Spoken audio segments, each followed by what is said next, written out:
اعوذ باللہ من الشیطان الرجیم بسم اللہ الرحمن الرحیم الحمد للہ رب العالمین والصلاة والسلام علی سید الانبیاء والمرسلین وعلی اہل بیتہ الطیبین الطاہرین وصحبہ المنتجبین۔ اور آج انشاءاللہ ہم سورہ مبارکہ ابراہیم کا آغاز کریں گے۔ پہلے انشاءاللہ اس سورہ مبارکہ کی ایک آیت سے لے کر آیت نمبر 8 تک تلاوت کریں گے، اور اس کے بعد ان آیات کا ترجمہ اور مختصر وضاحت آپ کی خدمت میں۔ اعوذ باللہ من الشیطان الرجیم بسم اللہ الرحمن الرحیم الف لام را کتاب انزلناه الیک لتخرج الناس من الظلمات الى النور باذن ربهم الى صراط العزیز الحمید اللہ الذي له ما في السماوات وما في الارض وويل للكافرين من عذاب شديد الذين يستحبون الحياة الدنيا على الآخرة ويصدون عن سبيل الله ويبغونها عوجا أولئك في ضلال بعيد وما أرسلنا من رسول إلا بلسان قومه ليبين لهم فيضل الله من يشاء ويهدي من يشاء وهو العزيز الحكيم وَلَقَدْ أَرْسَلْنَا مُوسَى بِآيَاتِنَا أَنْ أَخْرِجْ قَوْمَكَ مِنَ الظُّلُمَاتِ إِلَى النُّورِ وَذَكِّرْهُمْ بِأَيَّامِ اللَّهِ إِنَّ فِي ذَلِكَ لَآيَاتٍ لِكُلِّ صَبَّارٍ شَكُورٍ وَإِذْ قَالَ مُوسَى لِقَوْمِهِ اذْكُرُوا نِعْمَةَ اللَّهِ عَلَيْكُمْ إِذْ أَنْجَاكُمْ مِنْ آلِ فِرْعَوْنَ يسومونكم سوء العذاب ويذبحون أبناءكم ويستحيون نساءكم وفي ذلكم بلاء من ربكم عظيم وإذ تأذن ربكم لئن شكرتم لأزيدنكم ولئن كفرتم إن عذابي لشديد وقال موسى إن تكفروا أنتم ومن في الأرض جميعا فإن الله لغني حميد۔ قرآن مجید کی مصحف کی ترتیب کے اعتبار سے 14ویں سورہ مبارکہ ابراہیم علیہ السلام، یہ بھی مکی صورت ہے، اور اس کے بھی آپ کو مضامین جو ہیں وہ بتائیں گے کہ گویا کفار کی مخالفتیں اور ظلم عروج پر ہیں، اور اس میں بھی اللہ تعالیٰ اپنے نبی کو اور ان کے ذریعے مومنین کو تسلی دیتا ہے۔ آیت نمبر 1 بسم اللہ الرحمن الرحیم الف لام را، ہم نے عرض کی حروف مقطعات اسرار الہی۔ کتاب، یہ ایک ایسی کتاب ہے انزلناہ الیک، جسے ہم نے آپ کی طرف نازل کیا ہے، لتخرج الناس من الظلمات الى النور، تاکہ آپ لوگوں کو اندھیروں سے روشنی کی طرف نکال کر لے آئے۔ یہ قرآن یہ کرتا ہے، اندھیروں سے نکال، جہالت کے اندھیرے، چونکہ حق ایک ہوتا ہے لہذا نور واحد لائے، اور گمراہیاں کئی قسم کی ہوتی ہیں، ان کو ظلمات کا جمع کا لفظ بِإِذْنِ رَبِّهِمْ، تاکہ آپ لوگوں کو ان کے رب کے اذن سے اندھیروں سے نکال کر روشنی کی طرف لائیں۔ إِلَى صِرَاطِ الْعَزِيزِ الْحَمِيدِ، غالب آنے والے قابل حمد اللہ کے راستے کی طرف، یعنی یہ جو اندھیروں سے نکال کر جو نور کیا ہے، صراط العزیز الحمید، اس کا راستہ جو عزیز ہے اور حمید یعنی لائق حمد و ثنا ہے، اس کے راستے کی طرف لائیں۔ بِإِذْنِ رَبِّهِمْ، ان کے رب کے اذن سے۔ اب یہاں توجہ فرما لیں، لفظ اذن کا معنی سمجھ لیں۔ اذن جو ہے اصل میں اذن کہتے ہیں کان کو، اور جو چیز کان سے جس کا علم حاصل کیا جاتا ہے اسے اذن بھی کہتے ہیں اور اذان بھی کہتے ہیں، ٹھیک ہے نا؟ اور اسی لیے اذان کو پھر اعلان بھی کہتے ہیں، یعنی اس جو اعلان کیا جاتا ہے عربی زبان میں اس کو بھی اذان کہا گیا، چونکہ اعلان ہوتا ہے تو لوگ کانوں سے سنتے ہیں، چاہے آنکھوں سے بولنے والا نظر نہ بھی آ رہا ہو تو بات ان تک پہنچ جاتی ہے۔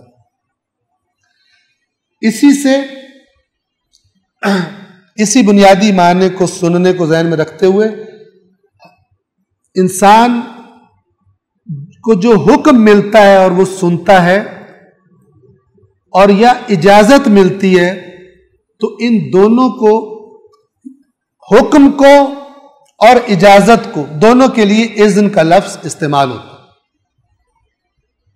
توجہ فرما رہے، ہمارے ذہنوں میں اذن کیا ہے؟ اجازت، ٹھیک ہے نا؟ کیونکہ ہم مثلا زیادہ تر زیارات وغیرہ میں اسے پڑھتے ہیں، وہاں پہ اجازت ہوتی ہے، ہمارے ذہن میں وہ بیٹھا ہوا ہے، ٹھیک ہے نا؟ اور اردو میں اذن کو، یہ معاملات جو ہے نا زبانوں کی تبدیلی سے الفاظ ایک لفظ، ایک زبان کا لفظ جب دوسری زبان میں استعمال ہوتا ہے بعض اوقات پھر ایک ہی معنی غالب آ جاتا ہے، دوسرا معنی گویا ذہنوں میں ہوتا ہی نہیں۔ اردو بولنے والوں کے ذہنوں میں اذن سے کیا آتا ہے؟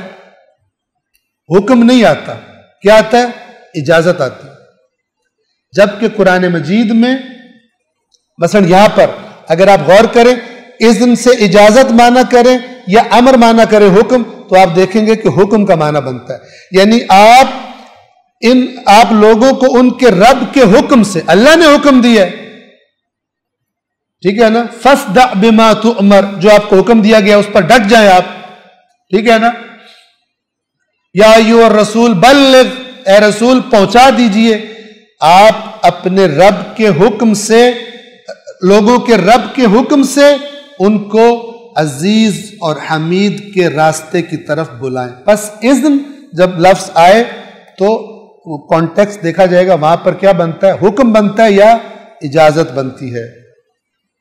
قرآن میں زیادہ تر حکم کے معنی میں، اذن یعنی حکم، اور یہ معنی اگر آپ سمجھے کہ کوئی آپ سے کہے کہ کہاں سے معنی بیان کیا بھائی، تو جو اوتھینٹک ترین کتابیں لغت کی شیعہ اور سنی میں سمجھی جاتی ہیں اور جو سب سے ہائی لیول کتابیں ہیں جن کی طرف رجوع کیا جاتا ہے ان الفاظ کے معنی کے لیے، ان میں سے ایک کا نام ہے مفردات القرآن راغب اصفہانی کی، جسے مفردات راغب بھی یاد کیا جاتا ہے اس کے نام سے بھی، اور وہ عام اویلیبل ہے، اس کا اردو ترجمہ بھی ہے، وہاں سے آپ دیکھ سکتے ہیں، اور اس کے علاوہ دیگر لغات بھی ہیں کہ ایک بھی دیکھ لیں تو مٹھائیاں بانٹنے کی بات ہے۔ الف لام را، یہ ایک ایسی کتاب ہے جسے ہم نے آپ کی طرف نازل کیا تاکہ آپ لوگوں کو ان کے رب کے اذن سے اندھیروں سے نکال کر روشنی کی طرف لائیں، غالب آنے والے قابل ستائش اللہ کے راستے کی طرف۔ آیت نمبر 2، اللہ الذی، اللہ ہے وہ کہ لہو ما فی السماوات و ما فی الارض، کہ اسی کی ملکیت ہے جو کچھ آسمانوں میں اور جو کچھ زمین میں، وَوَيْلٌ لِّلْكَافِرِينَ مِنْ عَذَابٍ شَدِيدٍ، اور ہلاکت ہے کافروں کے لیے، انکار کرنے والوں کے لیے عذاب شدید کی شکل، یعنی جو کہے کہ اب یہاں پہ کافرین سے کون مراد ہے؟ جو اس بات کا انکار کرے، جو کہے نہیں آسمانوں اور زمین میں اللہ کے پارٹنر بھی ہیں، وہ بھی شریک ہیں اللہ کے ساتھ، وہ بھی مالک ہیں،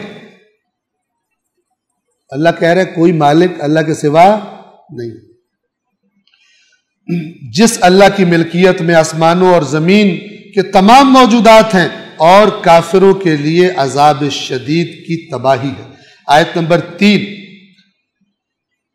اب کافروں کی نشانی بتائی، آپ کو یہ نہ کہے یہ مکہ کے کافروں کی، دیکھیں کس چیز کی مذمت ہو رہی ہے، کفر کی علامت کسے کہا جا رہا ہے، کون سی چیزیں ہیں جو انسان کو ایمان خراب کرتی ہیں اور کفر کی طرف لے کر جاتی ہیں۔ آیت نمبر 3، الذین یستحبون الحیات الدنیا علی الآخرہ، وہ لوگ کہ جو آخرت کے مقابلے میں دنیاوی زندگی سے محبت کرتے ہیں، یعنی ان کی جب زندگیاں دیکھو تو ان کی زندگیاں تمہیں گواہی دیں گی کہ دنیا بہت وزنی ہے، آخرت کا اتنا وزن ہی کوئی نہیں. جہاں بھی دنیا کا تقاضا ہو آخرت کو بھول جاتے ہیں، دنیا اپنی پوری کر لیتے. اب بندہ اس میں دیکھ کتنا کلیئر معنی ہے، 2 منٹ میں چائے لانے والا مسئلہ ہی نہیں ہے. اللہ جو کہہ رہا ہے وہی اس کا معنی ہے. ٹھیک ہے نا؟ یستحبون الحیات الدنیا علی الآخرہ. یہ کافر، ان کی زندگیاں بتا رہی ہیں کہ ان کے دلوں میں ایمان نہیں ہے. ایمان ہوتا آخرت پر تو ان کی زندگیاں بتا رہی ہوتی کہ اللہ سے کتنا ڈرتا ہے، کہ کہیں میری عاقبت خراب نہ ہو جائے، ڈرتا ہے. جو آخرت کے مقابلے میں دنیاوی زندگی سے محبت کرتے ہیں وَيَصُدُّونَ عَن سَبِيلِ اللَّهِ، اور اللہ کے راستے سے روکتے ہیں. کیا مطلب؟ اگر کوئی آخرت پر تاکید کرے کہتے ہیں یہ ایویں ہی ہے، کچھ نہیں ہوتا، اللہ بڑا غفور الرحیم ہے، کر لو. ٹھیک ہے نا؟ توبہ کر لیں گے. سارے شیطانی وسوسے گناہ کروانے کے لیے. بعد میں مولانا صاحب کو چندہ دے دیں گے، کوئی بات، فتویٰ لے لیں گے.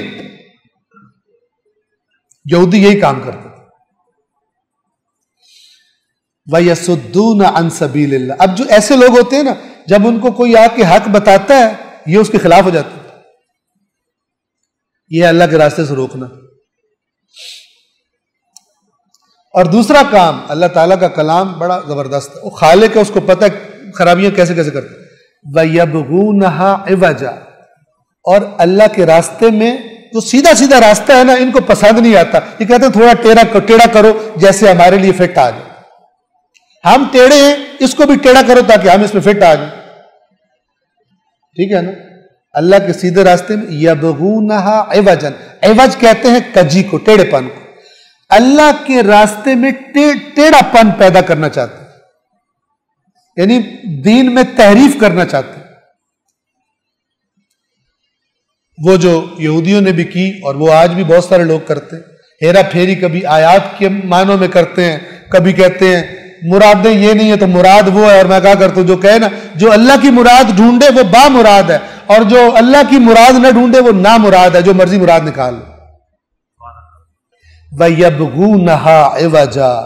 ٹیڑھے پن ڈھونڈتے ہیں اللہ کے راستے میں. أُولَئِكَ فِي ضَلَالٍ بَعِيدٍ. اور یہ لوگ گمراہی میں دور چلے گئے. اتنی جرت کہ تم اللہ کی سیدھی سیدھی بات تمہیں سمجھ سامنے آ رہی ہے، سمجھ تم کو نہیں یہ مراد ہے تو وہ مراد ہے، تو اس میں سے کچھ ہماری مرضی کا بھی نکالو، کوئی کنسیشن دو، کوئی ڈسکاؤنٹ دو. تو قرآن مجید واضح. آیت نمبر 4 پھر دیکھیے، آیت نمبر 4 پھر وہی زبان والی. وَمَا أَرْسَلْنَا مِن رَسُولٍ إِلَّا بِلِسَانِ قَوْمِهِ لِيُبَيِّنَ لَهُمْ. اور ہم نے کوئی رسول نہیں بھیجا مگر اسی قوم کی زبان میں، اور اس قوم کی زبان میں 2 منٹ میں چائے لاؤ کا مطلب ہوتا ہے 2 منٹ بعد چائے آ جائے گی. یہ مطلب نہیں ہوتا کہ چائے لانی نہیں. سمجھ رہے ہیں نا؟ چکر بازی نہیں ہوتی اللہ کی کتابوں میں.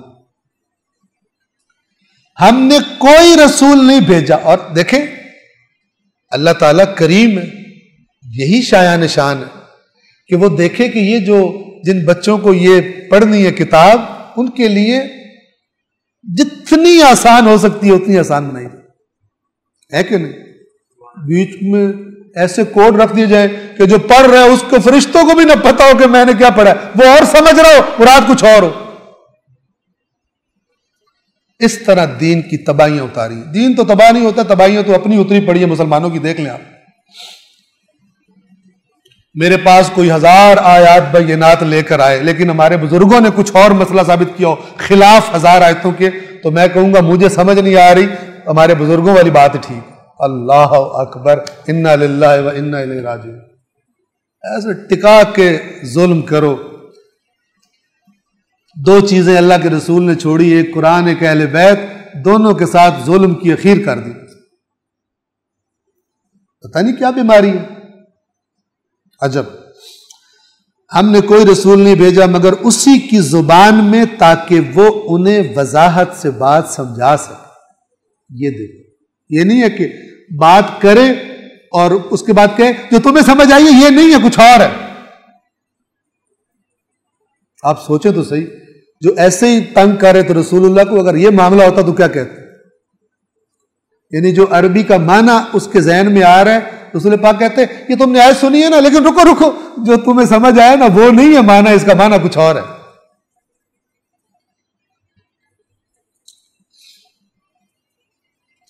فَيُضِلُّ، اب دیکھیں اللہ کہہ رہا کیا ہے کہ میں نے بتایا نا کہ میں نے ہر قوم کا رسول اس کی زبان میں بھیجا ہے، پھر تمہیں اس میں اگر پرابلم ہو گئی ہے نا، تم چکر بازیاں کر رہے ہو، فَيُضِلُّ اللَّهُ مَن يَشَاءُ وَيَهْدِي مَن يَشَاءُ، تو پھر اللہ جسے چاہتا ہے گمراہ کرتا ہے اور جسے چاہتا ہے ہدایت کرتا ہے۔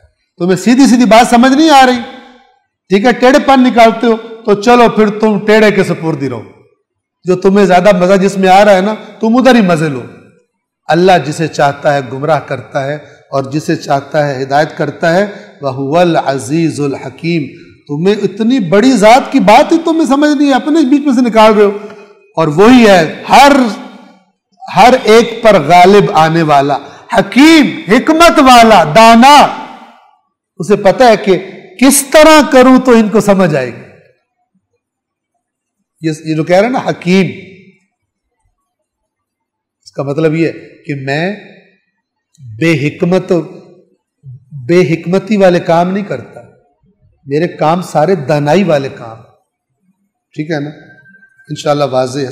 اور آیت نمبر 5، اب یہ انبیاء کا بتایا، ہم نے کوئی رسول نہیں بھیجا مگر اس قوم کی زبان میں، اور ایک رسول کا ذکر اب آغاز ہوتا ہے یہاں پر آیت نمبر 5 میں، وَلَقَدْ أَرْسَلْنَا مُوسَى بِآيَاتِنَا، اور بے شک ہم نے موسیٰ کو اپنی نشانیاں دے کر بھیجا،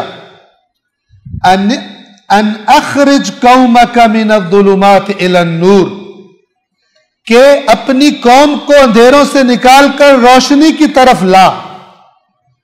پہلے اوورال کا سب نبیوں کا یہی کام تھا، آپ پر ہم نے یہ کتاب نازل کی ہے کہ آپ اندھیروں سے نکال کر نور کی طرف لائیں، اور پہلے موسیٰ کو بھی ہم نے یہی کہا تھا، قوم کو اندھیروں سے نکال کے نور کی طرف لاؤ۔ وَذَكِّرْهُمْ بِأَيَّامِ اللَّهِ، اور انہیں اللہ کے دنوں کے ذریعے نصیحت کرو۔ ایام اللہ کیا ہوتے ہیں؟ اللہ کے دن، سارے دن اللہ کے ہی ہیں، لیکن ظاہر ہے کہ یہاں پہ اس کا مطلب یہ آیت خود بتا رہی ہے کچھ دن اللہ کے دن خاص، ویسے تو اوور جیسے اللہ نے کہا اللہ کی اونٹنی، لیکن اللہ کی تو ساری اونٹنی اللہ کی اونٹنی، تو خاص چیز ہوتی ہے۔ ایام اللہ کن ایام کو کہا جاتا ہے؟ تاریخ بشریت کے اقوام کے وہ ایام جس میں مثلا اللہ کی کوئی بڑی نعمت ملی ہو انہیں، یا اللہ کی پکڑ میں آئے ہو وہ لوگ، کیونکہ ان واقعات کا ذکر کرنے سے لوگوں کو نصیحت زیادہ ہوتی ہے، ان کو کہتے ہیں یہ دیکھو تم سے پہلے یہ ہوا یہ ہوا یہ ہوا۔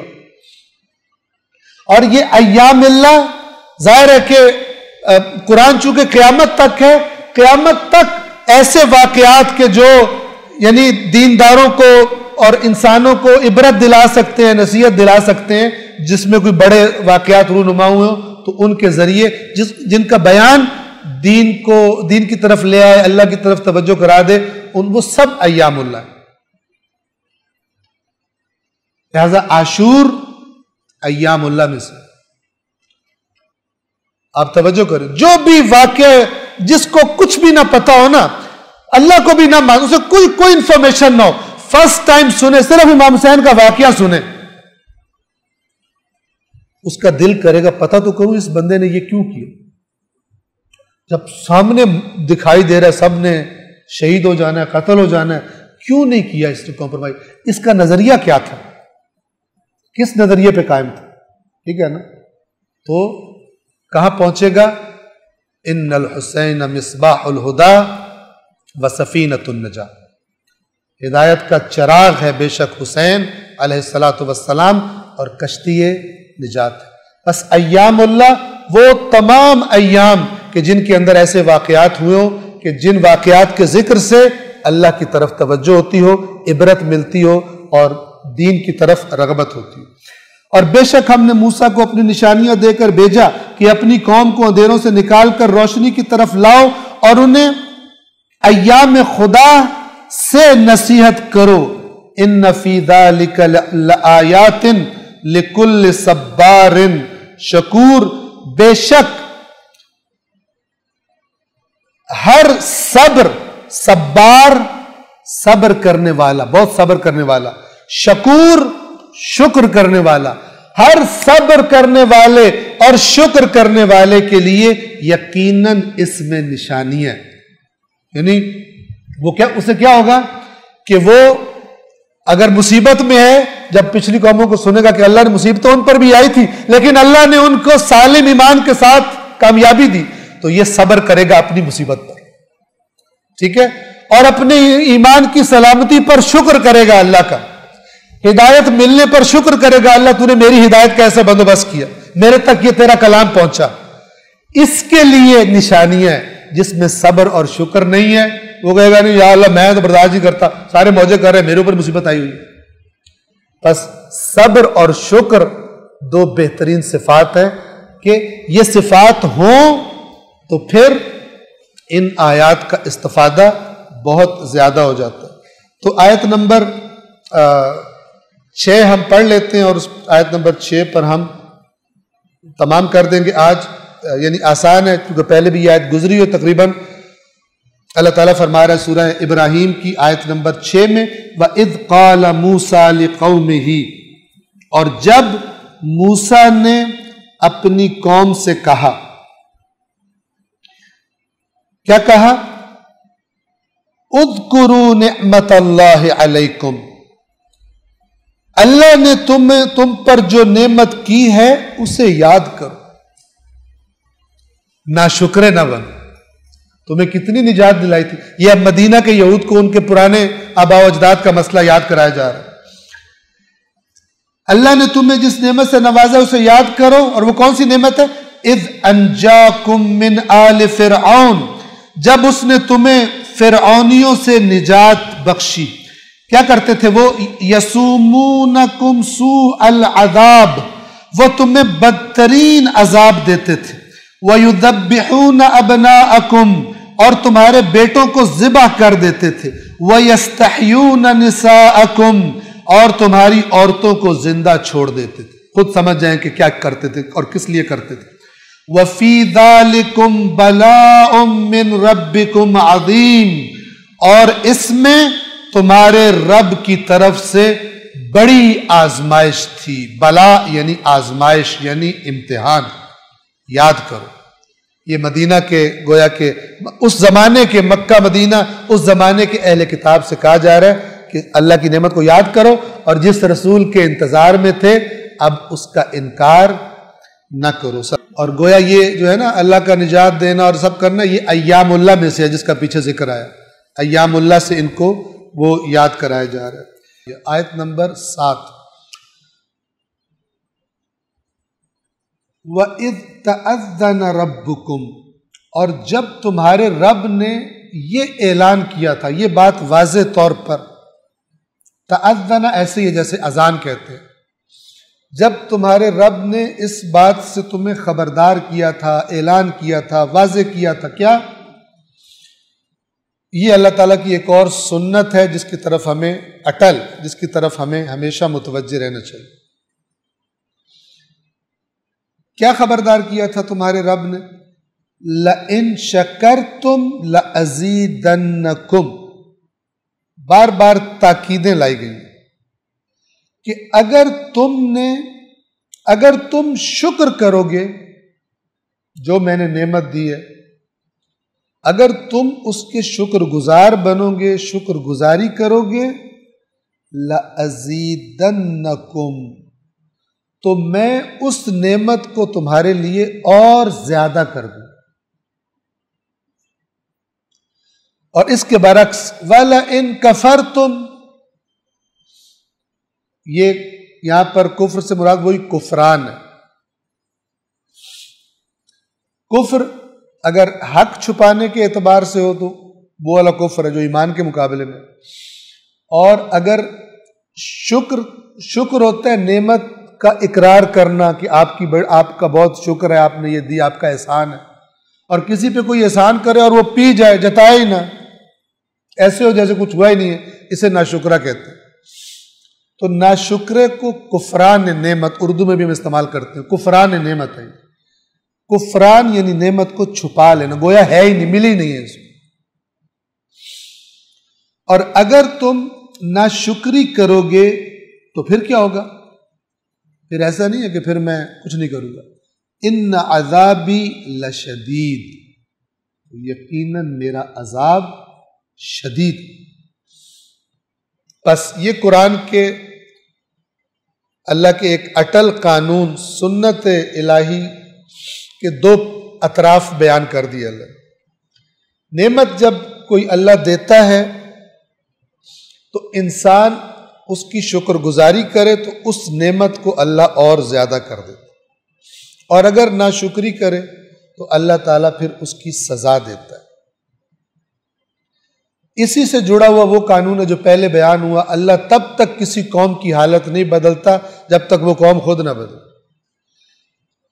تمہارے درمیان ہم نے نبی بھیجا، تمہیں ہم نے اپنی کتاب دی، تمہاری قوم کو یعنی ہم نے چنا کہ تم باقی انسانیت کے رہنما بنو. تم نے بجائے رہنما بننے کے کتاب میں بھی تحریف کر دی، خود بھی فاسق و فاجر ہو گئے، دنیا داری میں لگ گئے. اگر تم اس کی قدردانی کرتے اللہ اور بڑھا دیتا، لیکن تم نے بے قدری کی تو اللہ ذلیل و رسوا کرے گا. بنی اسرائیل کی تاریخ جو قرآن میں بتائی گئی، ان شارٹ یہ ہے. فرمایا وَأَنِّي فَضَّلْتُكُمْ عَلَى الْعَالَمِينَ، میں نے تمہیں عالمین پر فضیلت بخشی. اور پھر اسی قوم کی نافرمانیاں بتانے کے بعد فرمایا ان نافرمانیوں کی وجہ سے اللہ نے ان پہ لعنت کر دی. اللہ کا غضب لے کی طرف یہ پلٹ گئے. اللہ نے ان پہ طرح طرح کے عذاب کیے. کیوں؟ جب انہوں نے کفران نعمت کی. نبی کا آنا، رسول اللہ، مثلا ہم اپنی بات کریں، رسول اللہ صلی اللہ علیہ وآلہ وسلم کا وجود عظیم ترین نعمت ہے اللہ کی. اہل بیت اطہار علیہم الصلاۃ والسلام کا وجود اور ان سے آشنائی ہونا، ان کو اپنا رہبر اور رہنما سمجھنا، ایسے گھروں میں پیدا ہونا، یہ اللہ کا خصوصی احسان ہے، فضل ہے. اسے کہتے ہیں فضل، جو دوسروں سے زیادہ کوئی چیز ملی ہوتی ہے.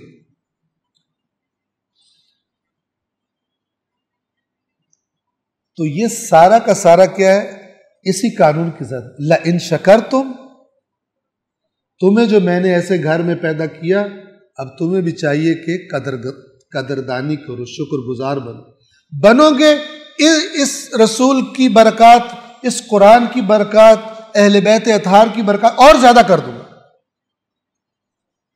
تمہاری ہدایت میں اضافہ ہوگا، تمہاری توفیقات میں اضافہ ہوگا. وَلَئِن كَفَرْتُمْ، ان سے بجائے ہدایت لینے کے، ان کی بات ماننے کے، ان کے نعرے شارے مار کر اور خود تم بے ایمانیاں کرتے پھرو، ان کی بتائی ہوئی تعلیمات اور رستہ چھوڑ دو، تقوی چھوڑ دو، پاکیزہ زندگی چھوڑ دو، حرکتیں ساری وہ کرو جو ابلیس بتاتا ہے. ان عذابی لشدید، پھر میرا عذاب بڑا شدید ہوتا ہے. اور ہم نے بتایا قرآن کے بیان کے مطابق فرقوں میں بٹ کر ایک دوسرے سے لڑنا یہ عذاب الہی ہے، قرآن نے بتایا ہو. اور اس عذاب میں مبتلا ہے امت اسلام اس وقت. ہم پر کیونکہ آخری امت ہیں اللہ کے رسول کی امت پر، اب رسول کے بعد وہ عذاب نہیں آئیں گے جو قوموں کو مٹا دیتے، لیکن اس عذاب سے اللہ نے پہلے خبردار کر دیا ہوا جو آیا ہوا ہے. اور ہم اس عذاب کے اتنے شوقین ہیں کہ جو اس کے اسباب ہیں، جو اس آگ کو اور بھڑکاتے ہیں، وہی زیادہ اچھے بھی لگتے ہیں. ٹھیک ہے نا؟ جو سب سے بڑھ کر ثواب ہی ان باتوں کا بتاتے ہیں کہ جس سے فتنہ ہوتا ہے، جس سے لڑتے ہیں مسلمان آپس میں. اور ایسا لگتا ہے کہ مکتب اہل بیت کا اور اسلام کا خلاصہ ہے ہی یہ بات کہ دوسروں کی تم نے طبیعت سیٹ رکھنی، انہیں برا بھلا کہنا ہے اور یہ کرنا ہے وہ کرنا ہے. یہ اسلام کا خلاصہ کر دیا. تعلیمات اہل بیت، اخلاقیات اہل بیت، روش اہل بیت، ان کی تبلیغ، ان کا انداز، ان کے کلام کو دوسروں تک پہنچانا، اس کا ثواب ہی کوئی نہیں. تحریف اسے کہتے ہیں.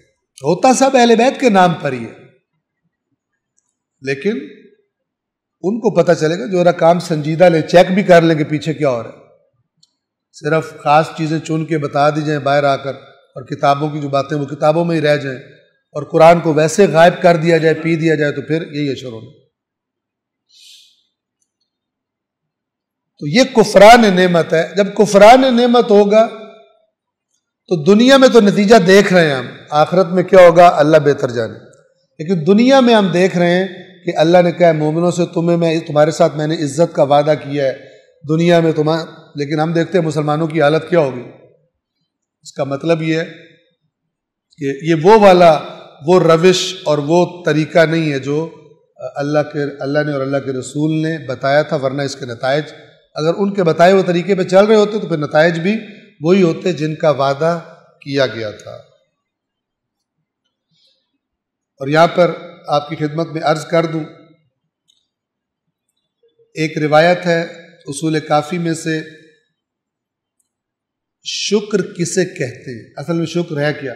آپ نے دیکھا ہوگا اگر ایک بندہ ہے وہ خدا نخواستہ حرام سے کما رہا ہو اور اس سے کوئی کہے کہ جی ماشاءاللہ آپ نے نیا گھر بنا لیے اتنی جلدی، وہ کہتا ہے اللہ کا شکر. کمایا حرام سے، کہتا ہے اللہ کا شکر ہے. یہ نہیں ہے. اب دیکھیں ائمہ اہل بیت علیہم الصلاۃ والسلام نے وضاحتیں کر دی. توجہ کیجیے، یہ اصول کافی کی روایت ہے. امام جعفر صادق علیہ الصلاۃ والسلام چند الفاظ میں پورا کام واضح کر کے بتا دیا. شکر النعمہ، نعمت کا شکر کیا ہے؟ اجتناب المحارم، حرام کاموں سے اجتناب کرے. وہ کما رہا ہی حرام سے، شکر کس بات کا کر؟ مذاق اڑا رہا ہے وہ تو. یا اللہ تو نے جس کام سے منع کیا تھا میں نے دوسروں کا پیٹ پھاڑ کے کر لیا، تیرا شکر ہے. اس پہ تو اللہ غضبناک ہوگا. آپ کو پتہ ہے حدیث میں ہے کہ اگر کوئی بندہ آئے نماز پڑھنے کے لیے، نماز شروع کرے اور اس کی حالت یہ ہو کہ اس کی گردن پر میرے بندوں میں سے کسی بندے کا حق ہو اور وہ اسے واپس کرنے کا ارادہ نہ رکھتا ہو تو میں اس پر لعنت بھیجتا ہوں. نماز پڑھ رہا ہے لیکن کسی کا حق مارا ہوا اور واپس دینے کا ارادہ نہیں ہے، تو اللہ تعالیٰ کہتا ہے اس حالت نماز والے پر میں لعنت بھیجتا ہوں کہ تو کیا کرنے آئی یہاں. یہ نہیں ہے کہ ادھر خرابیاں کرو، ادھر آ کے نمازیں پڑھ کے بخشش کروا لو. یہ دنیا کا کرپٹ سسٹم تھوڑی ہے اسلام کہ قانون کی خلاف ورزیاں کرتے رہو، ادھر سے بیلنس کر لو آ کے. شکر النعمت اجتناب المحارم، شکر نعمت یہ ہے کہ اللہ نے جو کام حرام کیے ہیں ان سے دوری اختیار کی جائے. وتمام الشکر، اور اس بات کو پھر مکمل کیسے کرے؟ یعنی یہ عمل ہے، دو حصے بتا رہے ہیں، ایک عمل سے ایک زبان سے، یہ مکمل ہوگا تب شکر پورا ہوگا.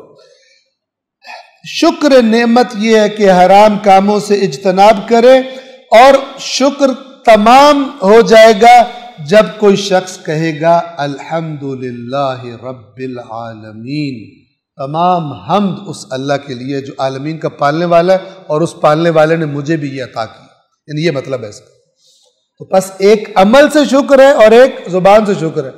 عمل سے اللہ کی حدود کو پامال کر رہا ہو اور کہہ رہا ہو یا اللہ تیرا شکر، یہ بے ایمانیاں.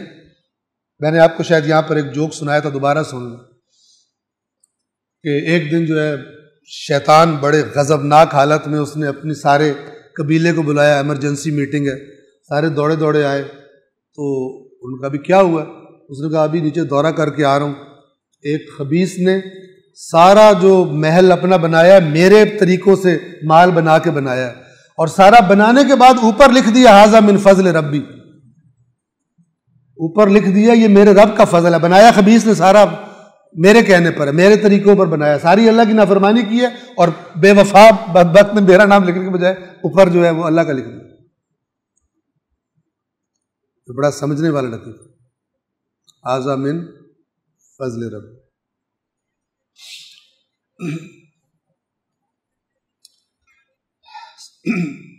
صلوات پڑھیں محمد وآل محمد۔ بس انشاءاللہ یہ آیت واضح، ترجمے کی میں تکرار کروں، آیت نمبر 7، اور یاد کرو جب تمہارے پروردگار نے خبردار کیا تھا۔ یہ بات ہو رہی ہے بنی اسرائیل کے ساتھ، لیکن یہ کلی ہے، قرآن کا بیان کلی ہے کہ اگر تم شکر کرو تو میں تمہیں ضرور زیادہ دوں گا، اور اگر ناشکری کرو تو میرا عذاب یقیناً سخت ہے۔ اب بعض لوگ سوال کرتے ہیں، ٹھیک ہے، کہ اگر ہم بیماری میں اللہ کا شکر کریں، جس حال میں بھی اللہ نے شکر کریں گے، بیماری زیادہ کر دے گا اللہ؟